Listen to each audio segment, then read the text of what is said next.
Hello tout le monde, bienvenue dans le tout premier épisode du podcast Iko Wichai. Je suis très contente et très reconnaissante de commencer enfin cette aventure. Ça m'a pris beaucoup de temps, ça fait des années que j'en parle, ça fait des années que j'essaie d'imaginer comment ça sera. Je pense que c'est mon côté procrastination aussi, rumination qui a fait que ça prenne autant de temps. Mais je sais aussi que c'était quelque chose qui me tenait tellement à cœur que je voulais vraiment bien faire les choses. C'était quelque chose qui comptait dans le sens où ça allait être du partage, de la bienveillance, mais aussi énormément de travail derrière, parce que c'est très important en fait de communiquer, de partager, mais de surtout s'assurer que ce qu'on est en train de communiquer sera quelque chose en fait qui va pouvoir vous servir. Alors pour ce tout premier épisode, pour pas vous mentir, j'étais très hésitante. J'ai choisi tellement de sujets, j'en ai enregistré pas mal. Après je me suis dit non, c'est pas le bon. Donc, mais je pense que celui-là, ça sera le bon parce qu'il me parle énormément. Il me parle et c'est quelque chose. Je trouve qu'il y a énormément de mes patients et de mes patientes qui traversent des périodes en ce moment qui sont liées à cette problématique, qui je pense nous touche. En fait, ça nous touche tous et toutes. Et c'est très important d'en parler. Je vous partagerai un peu ma vision des choses, de par mon expérience en tant que psychologue, bien sûr, en tant que femme. Euh, et j'espère en fait que ça pourra vous aider et vous éclaircir certaines idées. Donc pour me présenter, je m'appelle Shahnaz Mourtali, psychologue clinicienne et psychothérapeute. J'exerce depuis 8 ans maintenant. J'ai travaillé pendant plus de 5 ans avec les ONG et par la suite, j'ai décidé de m'installer à mon propre compte. J'aime énormément ce travail, je suis très reconnaissante de le faire. Je suis aussi très honorée d'accompagner énormément de personnes qui cherchent à être une meilleure version d'eux-mêmes, qui cherchent à guérir et qui ne veulent surtout pas en fait transmettre leur souffrance et leur trauma aux générations à venir. Alors pour cet épisode, j'ai choisi de parler des repères. Et quand je parle de repères, je parle du fait que on a ce besoin de faire de certaines personnes des repères dans notre vie. Alors moi je vais en parler d'une manière très générale. Après, le but c'est que ça vous parle à tous et à toutes. Et je pense que chacun de vous, ça va vous rappeler quelqu'un. Peut-être un proche, peut-être un parent, peut-être un ami, un partenaire de vie. Mais j'essaierai d'en parler d'une manière un peu générale, mais je vous partagerai un peu plus tout ce que moi je relève à travers le travail que je fais en accompagnement psychologique, et aussi un peu mon expérience personnelle à travers en fait ce concept, on va dire, de repère qui pour moi est quand même très présent dans notre vie de tous les jours. Mais en fait, je dirais que c'est beaucoup plus un besoin. Pourquoi a-t-on besoin en tant qu'être humain d'avoir comme personne ou là de faire des gens des repères dans notre vie?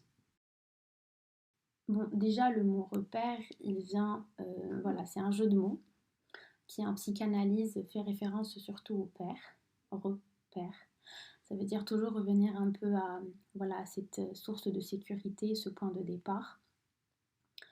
C'est un jeu de mots avec lequel on travaille quand même pas mal en thérapie, en analyse. Mais moi, je vais vous en parler dans le sens où effectivement, ça réveille beaucoup nos besoins, ça réveille notre besoin de sécurité, ça réveille notre besoin primaire en fait, de se dire que l'on n'est pas seul, parce que l'être humain, au fond, déteste la solitude. Ça aussi, j'en parlerai par la suite. Mais quand je parle de faire des gens des repères, ce que j'ai remarqué le plus, c'est que par exemple, quand une personne, elle part dans un nouveau pays, ou bien elle vit une nouvelle expérience, ou bien elle passe par une période où elle se sent un peu seule, où elle se sent un peu perdue, ou bien elle se sent un peu entourée. Et quand elle fait une rencontre, peu importe cette rencontre, qu'elle soit amicale ou amoureuse, et même professionnelle, mais on va dire avec un minimum d'entente, on a ce besoin, ou bien peut-être même inconsciemment, que l'autre devienne un repère. Moi, je ne vais pas vous dire de ne pas faire des autres votre repère, non. Mais juste prenez le temps parce que généralement, c'est quelque chose qui nous fait énormément mal et c'est ce qui peut créer un trauma par la suite. Pourquoi un trauma? Parce que, alors, j'aurais besoin que vous imaginiez avec moi le scénario. Vous rencontrez une personne, d'accord, vous entendez bien avec elle, On va prendre deux contextes qui sont les plus courants et ceux que j'entends le plus en séance, le contexte amical et le contexte amoureux. Donc avec cette personne, vous vous entendez bien, vous vous sentez soutenu, compris, vous rigolez. Peut-être que cette personne, elle est de plus en plus présente dans votre quotidien. Et en fait, elle devient, malgré vous, elle devient un repère. Ça veut dire que vous attendez que cette personne vous écrive, vous propose quelque chose. Vous aussi, quand vous lui proposez quelque chose, bah, elle vous répond en retour.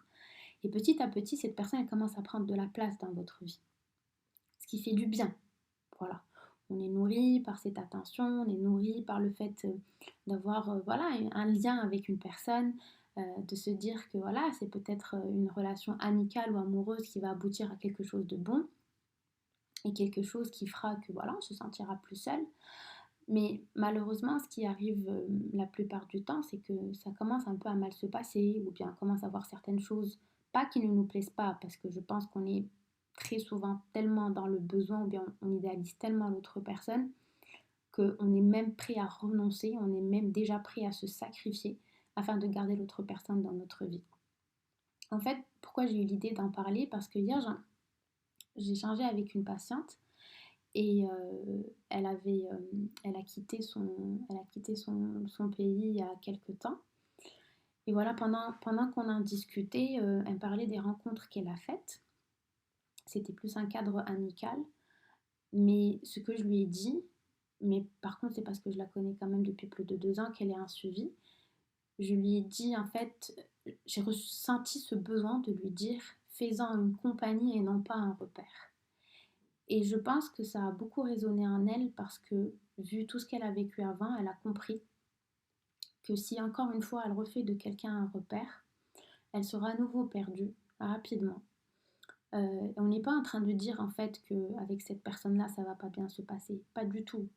Mais c'est juste très important, je pense, quand on devient adulte, de faire de nous-mêmes en fait notre propre repère.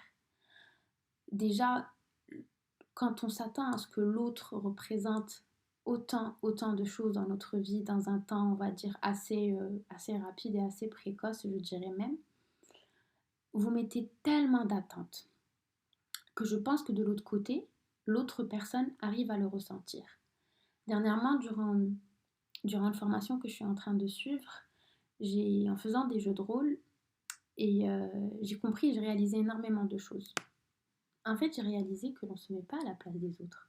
On dit qu'on peut se mettre à la place des autres, mais on ne se met pas à la place de l'autre.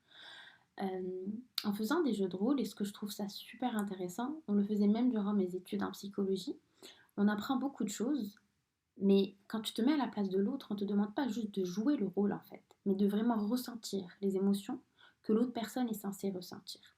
C'est très intéressant comme position, parce que même durant cette formation, il y a une question qui s'était posée et que j'ai trouvée très intéressante, qui est, est-ce que quand les besoins de quelqu'un sont hauts, avons-nous du mal à lui accéder? Et ça m'a beaucoup fait réfléchir. Je me suis dit, oui, des fois, en fait, on a tellement d'attentes, on est tellement dans ce que nous, on veut, on est tellement dans ce que moi, je désire, qu'en fait, l'autre, il cesse d'exister. Peut-être que l'autre, il ne conçoit pas les choses comme moi. Peut-être que l'autre, ce que moi, j'attends, va lui faire peur. Je ne dis pas que vous êtes responsable de ce que l'autre ressent. Non. Mais c'est très important juste d'y aller doucement, de se laisser du temps, de ne pas être dans le rush, de ne pas précipiter les choses. Et, et c'est là, en fait, qu'on passe à côté d'énormément de choses qui sont très importantes. Je vais revenir, en fait, à ce repère dont je parle. Et vous allez voir, je vais tout associer à la fin et vous allez comprendre pourquoi je suis en train de parler de toutes ces choses-là. Pourquoi en fait on devient inaccessible quand on a beaucoup d'attentes? C'est parce que peut-être cet autre, il nous voit un peu avec nos exigences, avec nos demandes. Et j'espère que tout ça fera écho en vous. On s'enferme dans une bulle malgré nous et on s'en rend pas compte. On est juste là à dire je veux ça et ça et ça et ça. Et d'accord, c'est bien. C'est bien de savoir ce que tu veux et c'est bien de savoir ce que tu ne veux pas. Mais ce qui n'est pas bien, je pense, c'est de se renfermer. C'est de ne pas donner l'opportunité à l'autre de peut-être juste écouter, savoir, apprendre, si lui, il veut. Je ne parle pas, et attention, parce que Je sais que ce genre de discours peut être très culpabilisant et j'essaierai au maximum d'éviter de l'être. J'essaierai de m'expliquer au maximum dans le sens où je ne dis pas que quand vous avez des attentes ou bien quand vous avez des exigences et que vous fermez la porte aux autres. Non, pas du tout. Au contraire. Je dis juste qu'il faut en fait s'ouvrir, qu'il ne faut pas non plus être dans quelque chose de très rapide, réagir avec émotion, être impulsif, montrer qu'on est triste, qu'on est en colère et que l'autre nous a blessés. Si vous vous retrouvez dans cette position où vous avez peut-être un malentendu avec quelqu'un et vous avez l'impression que l'autre personne en fait vous a pas compris, que l'autre personne a manqué de respect, vous a carrément manqué de respect ou bien manqué de considération envers vous, si cette personne, bien évidemment, elle est ouverte à la discussion, si cette personne, on va dire, elle est en demande de clarification aussi. Voilà, c'est ce que je cherche aussi à préciser pour pas que vous culpabilisiez. Si l'autre personne, elle est là et elle cherche à comprendre, essayez de lui expliquer, essayez de lui ouvrir. Prenez le temps, d'accord? Prenez le temps d'atterrir de vos émotions, prenez le temps de vous calmer, prenez le temps de mettre en ordre vos idées. Et après, vous pouvez rencontrer cette personne et lui expliquer peut-être les raisons qui vous ont amené à vous renfermer, ou avoir peur, ou être déçu, ou ressentir toutes ces émotions que vous avez ressenties. C'est vraiment très très très important. Alors ça, c'est d'une chose. Mais pour revenir au concept en fait de faire de l'autre un repère, pourquoi? Parce que quand vous faites de l'autre, cet autre que vous venez de rencontrer, cet autre dont vous ignorez tout en fait, vous ne connaissez pas ses valeurs, ses principes, vous ne savez pas vraiment comment cette personne réfléchit, qu'est-ce qu'elle veut, qu'est-ce qu'elle aime, qu'est-ce qu'elle n'aime pas, comment elle est dans les moments sombres de sa vie, comment elle est quand elle est très heureuse, comment elle est quand elle gagne, comment elle est quand elle perd. Je pense que c'est des choses, on a besoin de temps, on a besoin d'expérience, on a besoin de situations vécues ensemble pour vraiment découvrir qui est cet autre, mais surtout, surtout, surtout, vous découvrir vous, comment vous allez être avec cette personne, vous, comment vous allez vivre cette nouvelle relation, qu'elle soit amicale ou amoureuse, et vous, quelle version de vous-même vous êtes devenu. Toute nouvelle relation dans notre vie, elle nous fait découvrir comment on est en train d'évoluer. On n'est jamais la même personne. Je pense que ça, vous pouvez en être sûr. On n'est jamais, au grand jamais, la même personne. Tout ce que l'on vit laisse une trace en nous. Mais vous allez me dire, mais pourquoi moi j'ai l'impression que je revis le même cycle? Pourquoi j'ai l'impression que je revis la même histoire? Et pourquoi j'ai l'impression que je passe par la même douleur, la même souffrance, la même déception? Et pourquoi à chaque fois je me retrouve trahie? D'accord, ok, j'entends. Mais si vous avez l'impression que c'est un cycle dans lequel ça se répète, peut-être qu'il y a quelque chose en vous qui fait que vous répétiez ce cycle-là. Je ne dirais pas que c'est ce qu'on attire et tout. Franchement, voilà, c'est une phrase que j'essaye d'éviter au maximum, tout ce qui est attiré, etc. Mais je pense qu'on a certains mécanismes, en tout cas ce que je vois à travers mon travail, il y a certains mécanismes que l'on répète. On répète à chaque fois. C'est comme si on recherchait quelque chose. Et à la place de se poser, de prendre le temps, de se dire, ok, tiens, peut-être que le souci vient de moi, peut-être qu'il y a quelque chose en moi qui fait que je me retrouve dans la même situation, on est trop dans l'autre, on est dans qu'est-ce que je vais éviter Hadmara, qu'est-ce que je vais faire différemment, qu'est-ce que j'ai fait avant que j'ai regretté, que maintenant je ne veux pas regretter. C'est ça en fait. Essayez d'être beaucoup plus dans vous que plutôt dans l'autre. Je pense que c'est très important. Alors, comme je vous ai dit, ne faites pas de l'autre un repère. Ne faites pas non plus de vous-même un repère pour l'autre. C'est dans les deux sens. J'ai reçu énormément de personnes qui sont venues en panique durant la première séance en me disant je ne comprends pas ce qui se passe. J'ai rencontré une personne et je pense que cette personne est obsédée par moi. Je leur dis d'accord, on va prendre le temps, on va ralentir, on va essayer de comprendre qu'est-ce qui s'est passé, mettre de l'ordre dans votre histoire. En tout cas, quand on atterrit en thérapie, j'adore ce mot atterrir, quand on atterrit en thérapie, je pense qu'on vient déjà pour mettre de l'ordre dans nos idées et pour comprendre. Alors, pourquoi il est important de ne pas faire de nous-mêmes en fait un repère pour l'autre? Parce que quand on fait de nous-mêmes un repère pour l'autre, c'est comme une responsabilité en fait, c'est comme un engagement. Peut-être que vous le faites inconsciemment, peut-être que c'est quelque chose qui émane d'une bonne intention, mais c'est très important en fait de tempérer tout ce que vous ressentez. C'est très important aussi de tempérer tout ce que vous dites, comment vous vous projetez, et même amicalement, s'il vous plaît. Parce que dites-vous que quand vous rencontrez d'autres personnes, vous avez aussi besoin de les connaître, de savoir comment ils sont, comment ils fonctionnaient avant, est-ce qu'ils ont d'autres personnes dans leur vie, est-ce qu'ils ont un entourage. Peut-être que vous allez représenter tellement de choses dans la vie de cette personne, donc c'est normal que si un jour vous décidez de vous retirer, ça va créer un vide dans la vie de l'autre. Et aussi une chose que j'entends très souvent en séance, c'est ah, je ne suis pas sa mère, je ne suis pas son père, je ne suis pas responsable de cette personne. Oui, c'est vrai qu'on se voyait beaucoup, oui, c'est vrai qu'on se dit qu'on allait faire ça et ça, mais là, j'ai plus envie. Moi, par exemple, là, mon ami est revenu, ou bien là, mon copain ou ma copine, mon mari ou ma femme sont revenus, et voilà, j'ai plus le temps. D'accord, ok, il n'y a pas de problème, mais essayez juste d'être clair par rapport à tout ça. Essayez juste en fait de communiquer et de dire à l'autre personne, écoute, en fait, je ne dis pas que vous devez lui parler comme si c'était un enfant, lui expliquer les choses. Non. Mais pourquoi on est dans l'extrême? Pourquoi un enfant, on est censé lui expliquer les choses, malgré le fait que malheureusement dans notre éducation, on n'a pas eu droit à ça, ou là, un adulte, on ne lui dit rien. Un adulte, il doit comprendre, il doit interpréter, il doit analyser. Euh, voilà.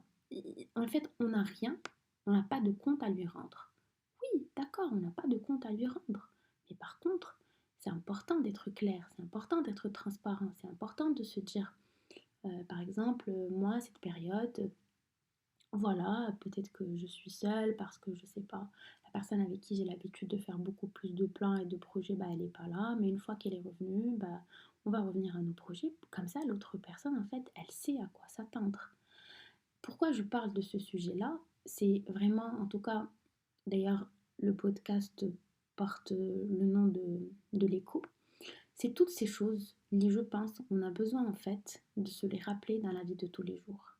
Toutes ces choses, et on a tendance en fait à pas faire attention. Et malgré nous, mais vraiment malgré nous, ce n'est pas par malveillance, on finit par blesser l'autre. En tout cas, je pense que dans toute relation, pour qu'il y ait en fait de la bienveillance et pour que cette relation ait une chance en fait, voilà, de perdurer dans le temps, peu importe le type ou l'intensité de la relation qu'il y aura, c'est très important de prendre son temps. C'est très important de savoir déjà nous, qu'est-ce qu'on veut, de savoir qu'est-ce qu'on recherche, qu'est-ce qu'on ne recherche pas, c'est quoi les choses qu'on n'a pas envie de répéter. Il y a aussi, d'ailleurs pour revenir au jeu de rôle dont je vous ai parlé tout à l'heure, ce que j'ai beaucoup appris à travers les jeux de rôle, c'est qu'en étant dans la position de l'autre et en ressentant ce que l'autre est censé ressentir, je me suis rendu compte que des fois, on pense que pour l'autre c'est beaucoup plus facile, surtout pour cette personne qui est dans l'évitement, alors que non. Très souvent, cette personne qui est dans l'évitement est une personne qui a tellement peur de décevoir. C'est une personne qui a tellement peur de, voilà, de passer pour quelqu'un qui n'arrive pas à assurer, quelqu'un qui n'arrive pas à répondre à tes attentes, quelqu'un qui, voilà, peut-être va réveiller des traumas, des blessures, on va dire des remarques, des critiques qu'elle écoutait quand elle était petite, que la seule chose ou bien le seul choix qui lui reste, c'est de fuir, c'est de se cacher, parce qu'elle a honte, parce que tout ce qui s'est passé lui a fait en fait ressurgir des sentiments de honte. Et comme nous le savons tous, le sentiment de la honte est un sentiment lié en fait, il nous renvoie à notre enfance, il nous renvoie à des choses que l'on a vécues quand on était petit, qu'on était plus jeune, et surtout à des situations liées où on n'a pas pu en fait se défendre. On n'a pas pu et on n'a pas su comment se défendre parce que c'est tout à fait naturel et c'est tout à fait normal parce que voilà, c'est ces sentiments-là et c'est ce qu'on appelle des émotions primaires parce que la honte est une émotion primaire, c'est une émotion qu'on est censé ressentir, fait ressurgir énormément de souvenirs et énormément de traumas. Alors tout ce que je suis en train de partager avec vous, je ne dis pas que c'est quelque chose qui va se faire du jour au lendemain, pas du tout. En tout cas, je dédierai une bonne partie des podcasts voilà, à ce qu'on essaye d'installer, ce qu'on appelle de la conscience, ce qu'on appelle en anglais awareness, afin de se rendre compte, pas de nos moindres faits et gestes, parce que ça serait beaucoup en fait en termes de charge mentale, mais d'installer, on va dire, voilà, comme des petits repères qui feront que peut-être on est en train d'être malveillant avec l'autre sans le vouloir. On est en train de promettre, on est en train de pousser l'autre à croire qu'on veut ça et ça et ça, alors que nous, non. On n'est vraiment pas sur la même longueur d'onde que l'autre personne. Donc, d'ailleurs, il y a une phrase que j'aime beaucoup qui dit: tout ce qui se construit rapidement se déconstruit rapidement. Et ça, c'est vrai. Rien ne se fait en un temps éclair. Rien ne peut se construire sur des bases que l'on ne connaît pas, sur des valeurs que l'on ne connaît pas, et surtout pas en idéalisant.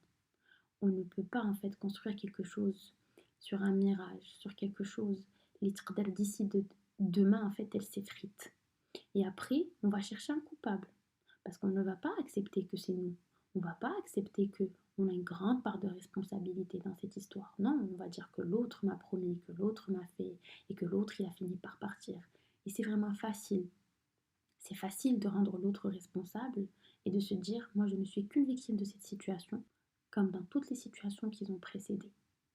Mais est-ce que vous ne pensez pas que quand une histoire se répète encore et quand vous vivez le même cycle en répétition, est-ce que vous ne pensez pas que c'est à vous plutôt de vous poser les bonnes questions? En fait, en parlant dans ce tout premier podcast, mais je vous avoue que j'en ai fait d'autres avant, euh, je me rends compte à quel point le mot écho résonne tellement, parce que c'est vraiment ça ma quête, c'est pour cela en fait que je me suis dite qu'un podcast, ça nous fera réfléchir, ça nous fera prendre du recul. Même le format podcast, je trouve que franchement c'est parfait pour que l'on puisse l'écouter, prendre le temps. Généralement, voilà, tu es dans le train, tu, tu es dans ta voiture ou bien tu es dans un moyen de transport, dans le métro. En tout cas, voilà, genre tu es en train de courir ou de faire ton sport et tu prends le temps en fait de réfléchir à tout ça, tu prends le temps à ce que ça résonne en toi, à ce que ça fasse écho en toi. Euh, et j'espère que toutes ces choses que je partagerai au fur et à mesure, ils feront écho dans nos esprits. En tout cas, même moi, mes mots font écho à moi et je me rends compte de tellement de choses. Mais le plus important, ce qui était vraiment important pour moi pour ce premier podcast et pourquoi je, je, j'ai choisi de parler de repères, c'est parce que je ne sais pas pour toi si c'est le cas, mais j'ai l'impression que notre quotidien, il est un peu fait de ça. On a besoin de ses habitudes, d'avoir mon petit café là où j'ai l'habitude de le prendre, d'aller là où j'ai l'habitude d'acheter, de faire mes courses, euh, de mettre ma voiture ou bien de là où j'ai l'habitude de me poser. Enfin, on dépend de où vous vivez, comment vous vivez, avec qui. Mais je trouve que voilà, le mot repère, c'est quelque chose qui est là dans notre quotidien du matin au soir. Et le mot repère, pour moi, il représente énormément la sécurité. La sécurité qui, quand on ne l'a plus, ou bien quand on la cherche et on s'efforce à se dire non, cette personne m'apporte de la sécurité, quand on n'arrive plus à retrouver ce sentiment-là, il y a beaucoup de souffrance, il y a beaucoup de douleur, et c'est là où le sentiment d'abondant et le sentiment, et on va dire cette peur du rejet prennent le dessus. Parce que quand on n'arrive pas à retrouver ce sentiment de sécurité, ou bien on a l'impression que l'autre n'arrive plus, ou bien ne veut pas représenter notre filet de sécurité, on se sent abandonné. Et je pense que c'est là où ça réveille énormément de traumas, qui pour moi, certains ne sont pas vraiment constructifs, dans le sens où pourquoi je vais me rappeler d'un trauma de moi quand j'étais peut-être encore un nourrisson.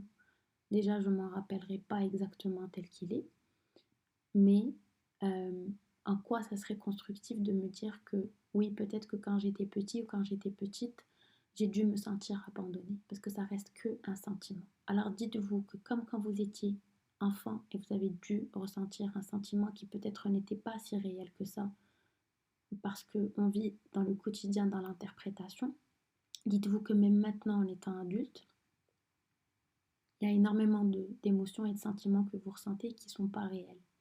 Quand je dis qu'ils ne sont pas réels, Je m'explique. Je ne dis pas qu'ils sont pas vrais, je ne dis pas qu'ils sont illégitimes et je ne dis pas qu'il faut les invalider. Je dis juste que dans notre monde, en fait, notre quotidien n'est pas que réalité. Il y a énormément de choses. On a un rêve, on se projette, on est dans l'attente et on a ce besoin primaire, impulsif et cette atteinte de se dire non, j'ai besoin de ça et je veux que cette personne me procure ça et j'en ai besoin maintenant et je vais tout faire pour que ça réussisse.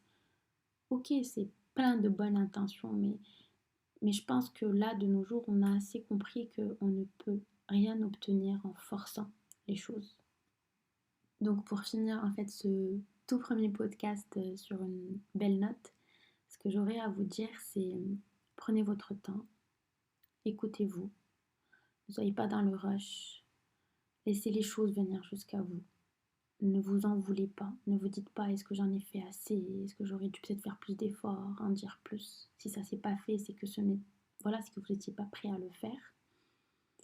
Et ne vous en voulez jamais si certaines personnes quittent votre chemin ou décident de ne pas rejoindre votre parcours ou bien décident de rester un peu loin et de vous observer de loin. Dites-vous que c'est leur choix et vous devez en fait, on doit accepter leur décision. Peut-être qu'un jour ils seront prêts, ils vous rejoindront, peut-être qu'ils ne le seront jamais. Mais voilà, ne ralentissez pas pour les autres, ne freinez pas pour les autres. Surtout que généralement on ne nous demande rien du tout. Et prenez le temps de grandir, d'évoluer là et quand vous en avez besoin et faites de vous-même votre propre repère. C'est très très important. Il y a des gens qui vont vous rejoindre et il y a des gens qui vont devenir un repère, mais c'est quelque chose qui va se faire d'une manière très naturelle. Je peux vous l'assurer, je vous le dis par expérience. C'est des gens, ils seront là et à chaque fois, à travers les années, à chaque fois que vous allez vous retourner, vous allez voir qu'ils seront là, qu'ils vont jamais, jamais quitter votre parcours. Donc ne vous efforcez pas, ne vous en voulez pas. Juste faites de vous-même votre repère. J'espère que ce tout premier épisode vous plaira. J'espère qu'il fera écho en vous. En tout cas, pour moi, c'était super thérapeutique de vous parler. J'ai vraiment très hâte à tous les prochains épisodes. Et sur ce, je vous dis à très très vite et prenez bien soin de vous d'ici là.